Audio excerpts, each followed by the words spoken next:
the Congress could put a farm At what I moratorium found in on place television. so that farmers don't continue to lose their farm. You know, how in the world can we let $95 billion leave our country, taxpayer dollars, and foreclosing on America's farms? It doesn't make sense. And Chuck Schumer knows about this request. We want a full farm moratorium in place. We want those farmers who were promised debt relief for 120%. We want that fully executed. And we want America's foreign aid, need farm operating money right now. farm services. We want those dollars made readily available for America's farmers so we can plant our crops. John, you know, there are other places where Congress and the president, sometimes the president on his own has been spending tens and hundreds of billions of dollars on student debt loans, relieving that debt, bailing out student debt relief. That's $600 billion. One would think that at least a portion of that would be in as good, if not better hands, in the hands of farmers who actually produce something for Americans. Now, see, it is people like this gentleman right here that I was thinking about when I wrote this. These are my flyers that I'm going to be handing out. They're going to be coming out soon. I have to get my petition signed. So here's the petition. For those of you that are not registered or need to register, I printed out the registration form and seeing how I can set my stuff up. This actually looks like this so that I can hand them out. But right on here, it literally says for the farmers, oh, it's finished. I'm literally highlighting how I'm relief for the farmers. Yeah, right here.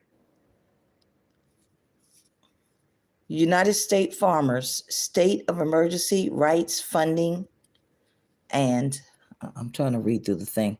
Funding and United States employees. One of the things, reasons how people like this get in debt, right, is because we keep hiring migrants to do the work instead of paying a living wage to American workers. And so I know the other day, I wasn't talking about farming, but the other day I was incorrect. I said 96 billion, or maybe yesterday or the day before. I made a video and I was saying we just sent 96 billion foreign aid passed by the Democrats and the Republicans, because people love to say, if they're a Democrat, look what Trump did. If they are a Republican, look what Biden did. Well, the House of Representatives and the Senate both passed it together. 8.5 billion. How are we going to get from under foreign management if we are constantly, first of all, not investing in our farmers here, not paying a living wage here, so that American workers can work on these farms and be able to pay rent and be able to maintain themselves. And farmers be able to pay a living wage so that they can maintain the farm, their farms. And we can have food that's not been intentionally infested with bugs, and then we can't eat it, or we have to get another strain, and then that costs more money. And you see, that's the supply and demand, and then they blame it on inflation. But I just printed this out. I literally just printed this out.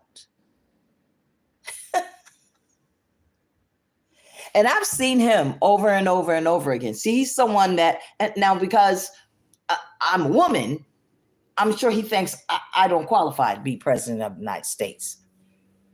But you have two men, and you've been asking Biden when Biden was vice president. Did you get anything from him? It's in my plan. Yeah. See, as long as we have migrants here, and I am not an enemy to migrants.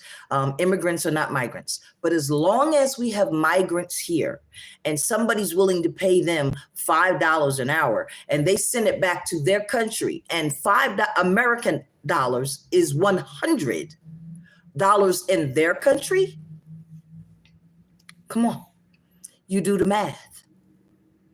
They'll do it all day. Why wouldn't they?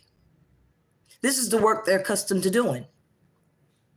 But one thing that is incorrect is to say that Americans don't want these jobs. Americans want a living wage. So I'll be out there, America, because YouTube keeps blocking my signal. And while we need companies like YouTube, we also need our farmers. We also need to be making our own steel. We also need to be making, and we also need to be making. See, if we make it ourselves, when we do our export and our imports, we're not behind. Because for as much as we're purchasing, and as many trade agreements as we have with other countries, a lot of those things we can make right here on our soil. And then we're not under people's thumb. So this is just interesting. The problem that I have here is they have no problem saying no to America's farmers, but they have no problem saying yes to people who don't deserve taxpayers' money in this country. Absolutely. There was nothing in that spending bill to put things in check in our border. We can stop the president right now if he can stop all the stuff with the immigration, people coming to this country, and we give them credit cards. We put them up in hotels. Years. And then you tell America's farmers that they're not good enough for a farm operating loan. Not only that, they give them grants to start their businesses, and then they go to the federal government, and the government signs as a guarantor in case they don't pay it back. You forgot about that part, or maybe you think I didn't know about it, but that's what they're doing. Our tax dollars. You sure you don't want to vote for me as the president? Mm-hmm. If people can't look at that and say that don't make sense, something's wrong with that Right. too. Well, There was nothing in that spending bill to protect the borders. We simply cannot live without American farmers. It's just that simple. And Yes. other money, perhaps we can live without, but we can't live without farmers. We got to do our best to help them. John Boyd Jr., thank you, sir. I'm sorry we got to go, but thank you for making the case. Thank Appreciate you. it. Thank you for having me. And Okay, John Boyd Jr., I'll be reaching out to you. Let's see if you take me serious. Golda D. Harris, signing out. No relation to Kamala Imhoff Harris. Have a good day.